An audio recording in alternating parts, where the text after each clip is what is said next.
GT Holidays, South India's #1 travel brand. You know you are special when you're with GT Holidays.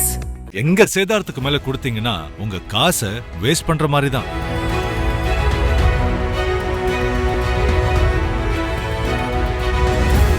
இப்போ 3 வருஷமா சொந்தமாக வண்டி வாங்கி சொந்தமாக நானே பண்ணுறேன். இப்போ எப்படின்னு கேட்டிங்கன்னா, ஆள் இருந்தால் வாடகை வாங்குவோம், ஆள் இல்லை அப்படின்னா எல்லாமே ஃப்ரீ தான்.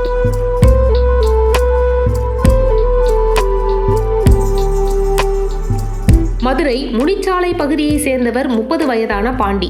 இந்த இளைஞர் கடந்த 3 ஆண்டுகளாக யாரும் கண்ணீர் வடிக்காத, யாரும் உரிமை கொண்டாடாத ஆதரவற்ற உடல்களுக்கு இறுதிச் சடங்கு செய்து அடக்கம் செய்து வருகிறார். இதுவரை 300க்கும் மேற்பட்ட உடல்களுக்கு அவர் இறுதி மரியாதை செய்திருக்கிறார். இது மதுரை மாவட்டத்தில் மட்டுமல்ல, தமிழகம் முழுவதும் பெரும் பாராட்டை பெற்றிருக்கிறது. 10 ஆண்டுகளாக தனியார் ஆம்புலன்ஸ் டிரைவராக பணியாற்றியவர் பாண்டி. 3 ஆண்டுகளுக்கு முன்பு சொந்தமாக ஒரு ஆம்புலன்ஸ் வாங்கினார். அதனை சேவை அடிப்படையில் இயக்கி வருகிறார். ஆதரவற்றோருக்கு முற்றிலும் இலவசம். கொலை, தற்கொலை, விபத்து, அழுகிய நிலையில் உள்ள உடல்கள் உட்பட எந்த உடலையும் போலீஸ் தகவல் வரும்போதே உடனடியாக சென்று பெறுகிறார். அரசு மருத்துவமனைக்கு இலவசமாக எடுத்து சென்று ஒப்படைக்கிறார். உடல் அடையாளம் தெரியாதவர்கள், உறவினர்களால் கைவிடப்பட்டவர்களின் உடல்களை போலீஸ் உதவியுடன் பெற்று தானே குளிப்பாட்டி, புதிய துணி உடுத்தி, மாலை அணிவித்து முறைப்படி இறுதிச் சடங்கு செய்து தன் சொந்த செலவில் அடக்கம் செய்கிறார். பாண்டி செய்தியாளர்களிடம் கூறுகையில், போலீஸ் நண்பர்கள் எனக்கு தகவல் தருவார்கள், உடனே சென்று விடுவேன். சமீபத்தில் கூட ஒரே நாளில் 5 உடல்களை அடக்கம் செய்தேன். வெளிமாநிலம், வெளியூருக்கு கூட உடல்களை என் ஆம்புலன்ஸில் நான் இருக்கும் வரை இலவசமாக எடுத்து சென்று ஒப்படைப்பேன். இந்த சேவை என் உயிர் இருக்கும் வரை தொடரும் என்று உருக்கமாக பேசினார். பாண்டியின் இந்த மனிதநேய பணி பற்றிய செய்தி சமூக வலைதளங்களில் வைரலாகி ஆயிரக்கணக்கானோர் பாராட்டு தெரிவித்து வருகின்றனர். இவரை போன்றவர்களால் தான் இன்னும் மனிதநேயம் உயிரோடு இருக்கிறது என்று பலரும் கருத்து தெரிவித்துள்ளனர். டிராவல்ஸ் ஓட்டிக்கிட்டு இருந்தேன். டிராவல்ஸ்ல இருந்து ஆம்புலன்ஸ் ஓட்டணுன்ற ஒரு ஆசை. அப்படியே ஒரு இடத்துல வேலைக்கு சேர்ந்தேன். வேலைக்கு சேர்ந்து ஒரு 6 வருஷம் வேலை பார்த்தேன்.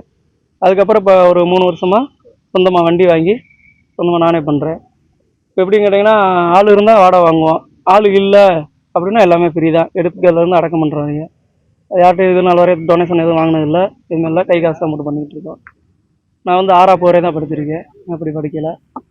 கூட பிறந்தது அண்ணன் ஒரு ஆள். எனக்கு வந்து ஃபுல் சப்போர்ட் வந்து ஒய்ஃப் பண்ணுறாங்க. அவங்க இந்த வேலை பண்ணுங்க வைக்கின்ற கொஞ்சம் இது பண்ணுறாங்க. 300க்கு மேற்பட்ட ப்ரேயர்ஸ் அடக்கம் பண்ணியிருக்கேன். ரெக்கார்டும் இருக்குது. இல்லை, இந்த எண்ணம் வந்து உங்களுக்கு வந்து எப்படி வந்தது? எப்படி வந்ததுன்னா, என்ன சொல்கிறது, நம்ம அப்படியே ஒரு சின்ன பிள்ளையிலேருந்து ஒரு ஆசை இந்த மாதிரி ஆதரவற்றணும். இன்னும் வந்து எனக்கு இன்னொரு ஆசை ஒன்று இருக்குது. ஒரு அனாதை இடம் வாங்கி அனாதவங்களுக்கெல்லாம் ஆதரவற்றவங்களாம் நம்ம அந்த இதில் வச்சு பார்க்குற ஒரு ஆசை. கூடிய சீக்கிரம் நம்ம பண்ணுவோம்.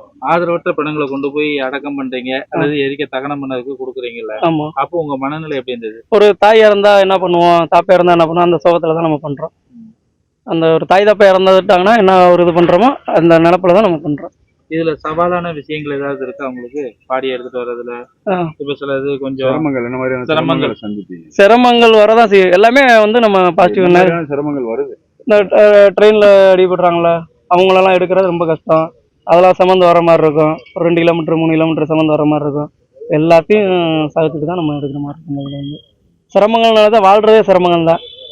இந்த உலகத்தில் வந்து வாழ்கிறதே கஷ்டம்தான். அது வந்து நம்ம எல்லாமே பாசிட்டிவாக தான் எடுத்துக்கணும். இன்னைக்கு இறந்து கிடந்த உடலை பார்த்தாலே தூரம் ஓடி போகக்கூடிய காலகட்டத்தில் நீங்க இப்போ தூக்குல தொங்குனாலோ, விஷத்தை சாப்பிட்டு இறந்து கிடந்தாலோ நீங்க அதை எடுத்துட்டு வர்றது, அல்லது அடிபட்டு கிடந்தாலும் இல்லை ஊர்னப்பாடி எடுத்துட்டு வர்றது, இதெல்லாம் உங்களுக்கு எவ்வளோ பெரிய ஒரு சிரமமா இருக்கு, இல்லை சவாலான விஷயமா இருக்குது? எல்லாமே வந்து சவால் தான். இப்போ ஒரு இறந்துட்டாங்கனாலே நம்ம வந்து அது ஒரு வேலைன்னு தான் நம்ம போய் நம்ம எடுக்கிறோம். ஒரு மனிதான்மத்தில் போய் எடுத்துடுறோம். அது கஷ்டம்னே கிடையாது. அதுக்கு எவ்வளோ பெரிய இதாக இருந்தாலும் சரி இறங்கி பார்த்துருவோம். அது கஷ்டம் நினச்சாதான் கஷ்டம். நம்ம கஷ்டம் நினைக்கிறதே இல்லை. எதாக இருந்தாலும் பார்த்துக்கிறோம். இப்போ அனாதை பாடிகள்லாம் அடக்கம் செய்கிறீங்கல்ல, அதுக்கு தேவையான அந்த கையுறையில இருந்து மருந்து, அது போக மெடிசன், துணி, இதெல்லாமே அதெல்லாம் எப்படி மெயின்டைன் பண்ணிக்கிறீங்க? நம்ம கை காசு போட்டு தான் மெயின்டைன் பண்ணிக்கிறோம். நம்ம க்ளோஸு, மாஸ்க்கு, கவரு எல்லாமே. அதை ஈக்குவல் பண்ணதுக்கு யாராவது சமூக ஆர்வலர்கள் யாரும் நிதி உதவி எதுவும் பண்ணுறாங்களா? பண்ணல. யார்கிட்டையுமே இது நாள் வரையும் நான் வாங்கலை.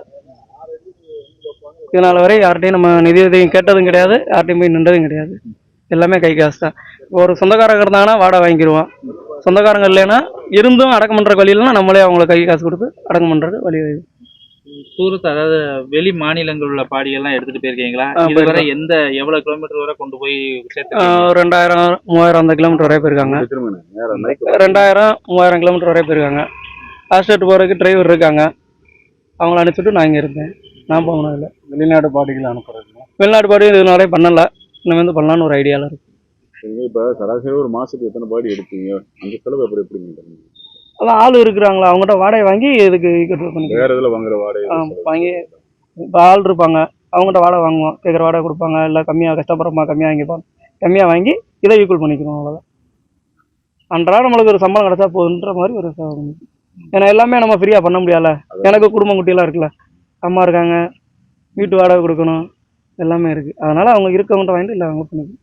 இப்போ மேலும் இதே போல அனாதை பாடிகள் நீங்க என்ன மாதிரியா ஐடியா வச்சிருக்கிறீங்க? இல்ல இன்னும் வண்டிகளை பெருக்கி இன்னும் எடுக்கிற மாதிரி எல்லாம் பிளான் இருந்தா வண்டி அதான் இப்போ சொல்லிட்டு எனக்கு வந்து அந்த முதியோர் இல்லம் ஒன்று ஓப்பன் பண்ணுற மாதிரி ஒரு ஐடியா இருக்குது. அதுக்கு போதிய வருமானம் இல்லை. கூடிய சீக்கிரம் வருமானம் வந்துச்சுன்னா முதியோர் இல்லம் திறந்து அதுக்கு இந்த மாதிரி பண்ணணும் ஒரு ஐடியா.